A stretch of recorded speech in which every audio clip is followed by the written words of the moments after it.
Beep, what's up, ninjas? And one of you recently asked me, yo, Sen, how do you keep on track of trends, new genres emerging, and how can I do the same? Now, let me tell you a little bit of why I do it as a sound designer and as a producer, okay? From a sound design standpoint, it is greatly beneficial for me to jump on a trend because there's a lot more money to be made when new sounds are needed. For instance, Afro House or Eurodance. I can come in and make a pack, and if my intuition is right and the genre blows up, then I have one of the first packs out there, and while everyone else is trying to make that sample pack or sound bank, mine's is there ready for people to use.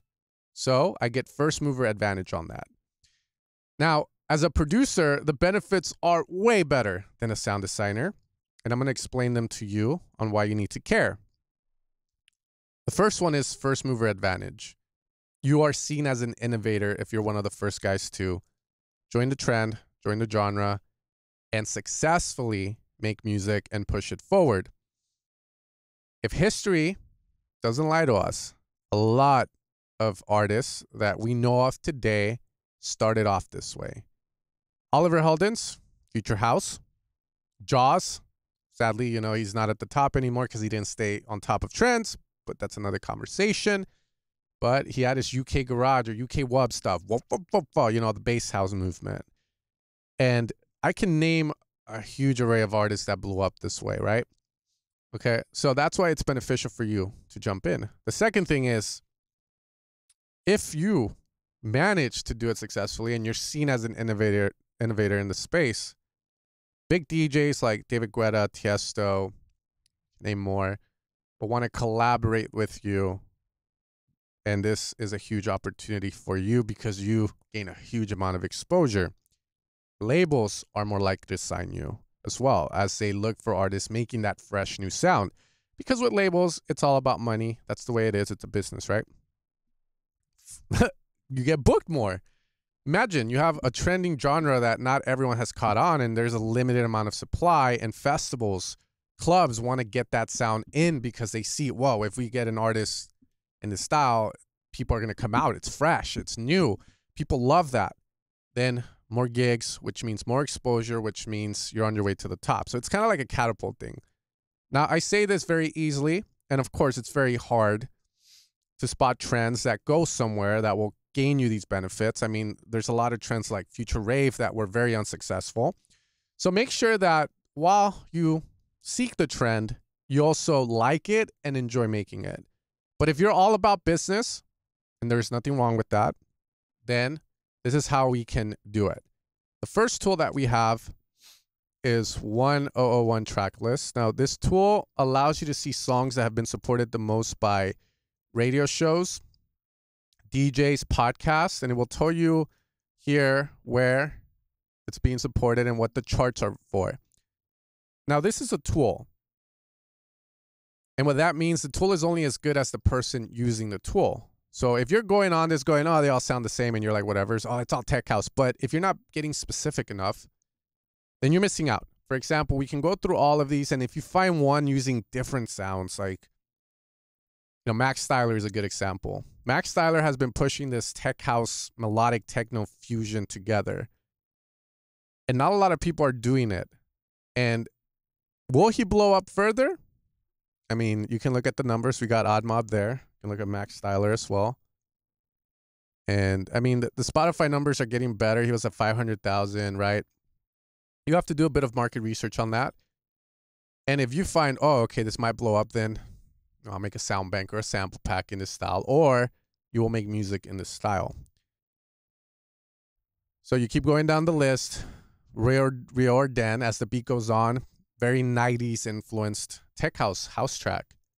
Then you can see value there going, oh, there's a lot of tracks bringing the 90s style back. That might be a trend that you might want to jump on, right? So this website is super good for that. And it's only as good as you make it to be. Because at the surface, it's just songs that are supported, right? So you may be going like, those are already burnt out.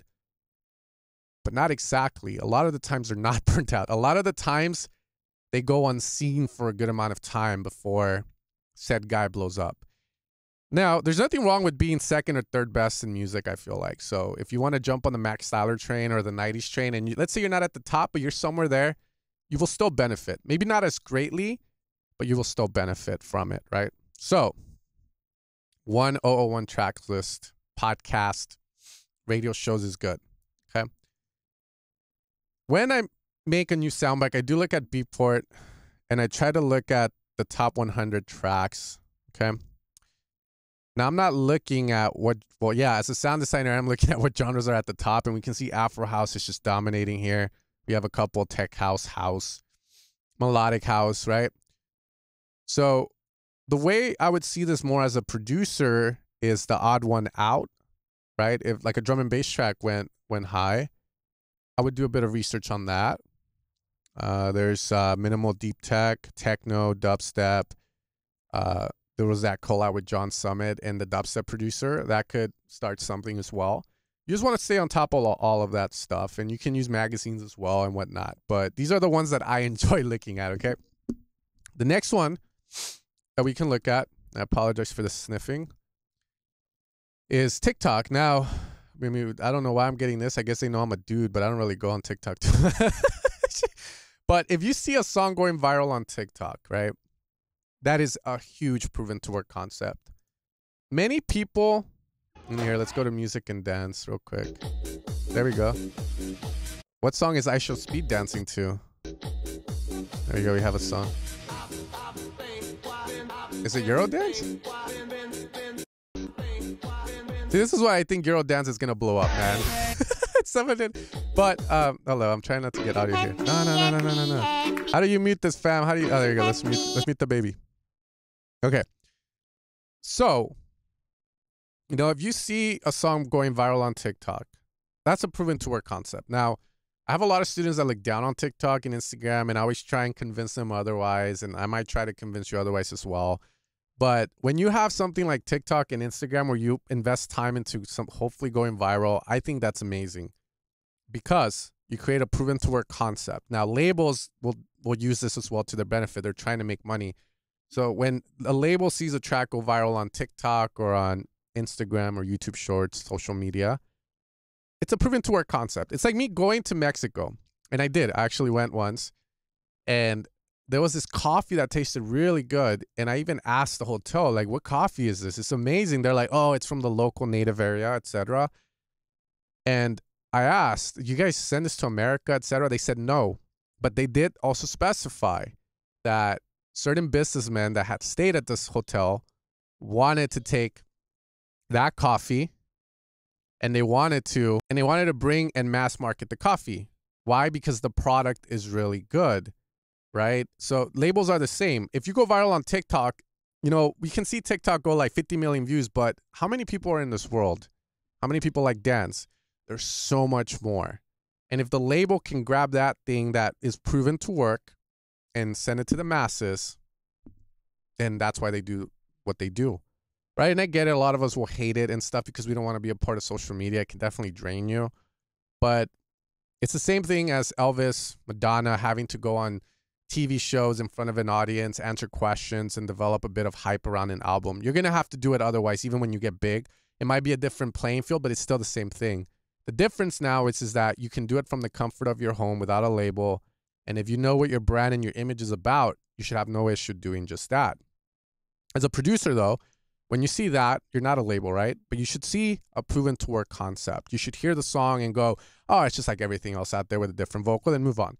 But if you see something fresh, something new, that is a trend that may be in the making and that you can be a part of, right? So again, you can find value in almost anything social media related when you use it properly, right? So consume, but you consume from a good standpoint, not a negative one where you're just looking at thirst traps, people dancing and stuff. I mean, if you like doing that, I'm not the one to judge you. I personally don't do it. I like to create content more than consume it. And I think as musicians and music producers, it should be the same.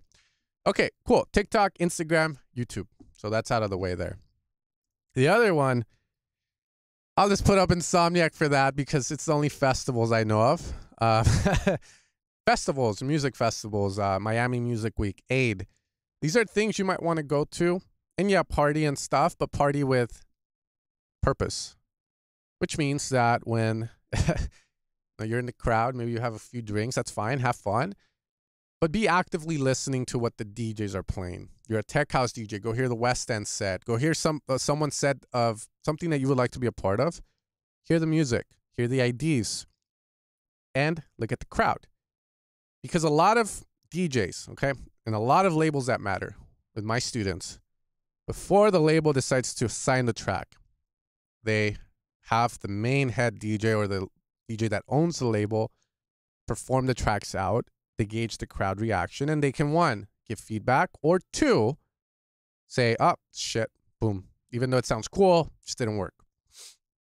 And they don't sign it, but let's say they go off and they sign it, right? It has good reactions, proven to work. They're trying to make sure it works, the concept, practicality of it. So if you're in the crowd and you hear a song that's just, whoa, what is this? What kind of sounds are they using? Research it, look in deeper into it. And if it's something, again, that you see a trend emerging, something you want to be a part of, then go for it. The other thing, and this goes back to social media, is boiler room sets. I think boiler room sets are a great way to just like gauge, you know, what people are getting hyped about. Fred again, good example of that, right? The style he has, the gated vocals, all of that. Stutter House, right? Came from that. So Fred again's boiler room set just blew up, right? 38 million. So you should be able to see that and go, there might be something there. What kind of stuff is he making, etc. Marlon Hofstadt, same thing, right? Like if we look at his, and this is why I'm big on it, his boiler room set did really good as well. 1.6 million. Not as good as Fred again, but it's still something, right? It's still something. And that's something I wanted to be a part of. You know, Fisher fucking remixed the song, bro. Like, it's something that I was like, you know what? I love Eurodance. I'm going to give it a shot. Now, some people might go like, not for me, right? And that's fine.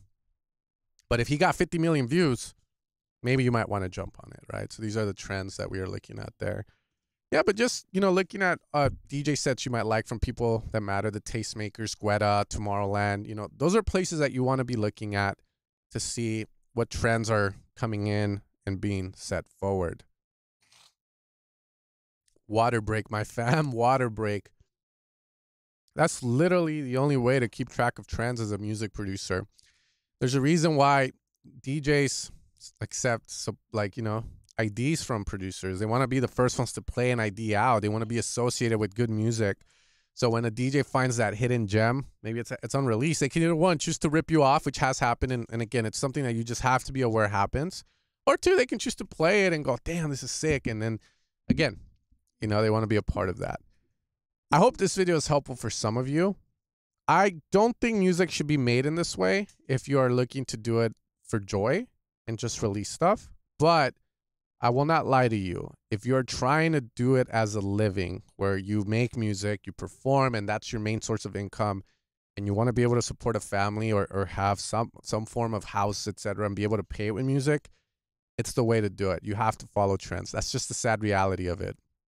There's always exceptions, but if I get two producers, one of them's, I'm just going to do whatever I like, and the other one's following trends, and I'm going to put my money on the guy following trends will be successful, most likely, versus the other guy, unless the other guy gets lucky. But then we, you know, again, you guys can debate whether, you know, which one do you want to do and stuff. But that's the way I would guide people to follow the trend. I almost forgot of one. Shazam is also another good website, and this one's not really thrown around a lot.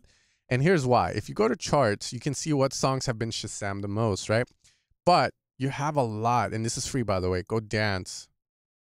Now you have all these songs, and I don't want to play them so I don't get copyrighted, that have been Shazam. These are songs people like, what song is this? And they Shazam it.